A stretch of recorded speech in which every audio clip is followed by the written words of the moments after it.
కామాక్షి పరదేవత అంటే ఎవరో చెక్కిన విగ్రహం అనుకునేరేమో, అదొక పరమాద్భుతం. ఎందుకంటే విగ్రహాన్ని మొన్న మేము గోపాలకృష్ణ గారు అందరూ వెళ్ళినప్పుడు నేను అక్కడ చెప్తుంటే ఇంతలో శాస్త్రి గారు వచ్చారు, శ్రీకార్యం.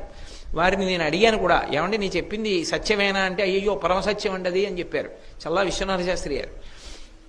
ఎక్కడైనా దేవాలయంలో విగ్రహం చేస్తే కింద నుంచి రంధ్రం పెట్టి గురుజులోకి దింపుతారు, విగ్రహం కదలదిహ.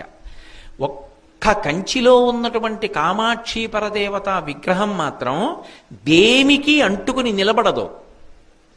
దానికి కింద దేని ఆధారపీఠం లేదు. అమ్మవారు ఇలా ఉంటుంది, కింద ఏం ఉండదు, దేనికి తగలదు ఆవిడ, గాలిలో ఉంటుంది మూర్తి. మీరు అర్చకులు కొంచెం గట్టిగా తోస్తే కాస్త కదులుతుంది. కనపడకుండా ఒక అడ్డుపీఠం ఉంటుంది. అది ఒకప్పుడు ఏమైందంటే ఆలయానికి కుంభాభిషేకం చేస్తున్నప్పుడు ఇప్పుడు ఉన్న కంచికామకోటి పీఠాధిపతులు జయేంద్ర సరస్వతి మహాస్వామి వారు ఆ పలక తీసి చూడండి అన్నారు.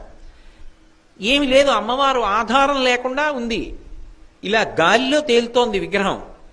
ఆయన చూసి ఆశ్చర్యపోయి కొద్దిగా పైకెత్తండి అన్నారు. 4 వైపులా పట్టుకుని కొంచెం ఇలా అన్నారు. ఒక్క అరాంగుళం పైకి లేచింది అంతే. ఇలా లేచిందంతే కుంభవృష్టి కురిసేయడం మొదలెట్టింది కాంచీపురం అంతా.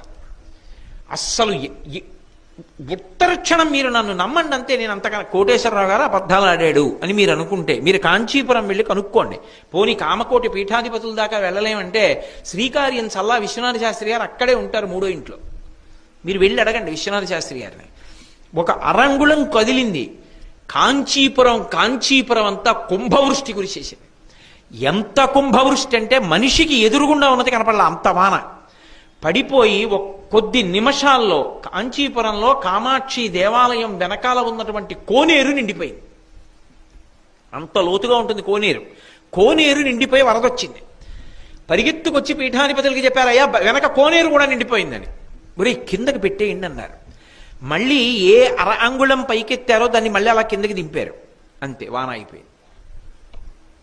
ఇది యథార్థంగా జరిగింది ఈ మధ్యనే కుంభాభిషేకం జరిగినప్పుడు. కామాక్షి పరదేవత ఏ పీఠం మీద కూర్చుని ఉండదు ఆ తల్లి, అలా లేచుంటుంది. ప్రపంచం మొత్తం మీద అటువంటి తల్లి లేదిహ. ఎందుకంటే ఆవిడ సజీవమైనటువంటి తల్లి, అదేదో విగ్రహం కాదు. అందుకే కన్నులు ఇక్కడి నుంచి ఇక్కడికి తిప్పు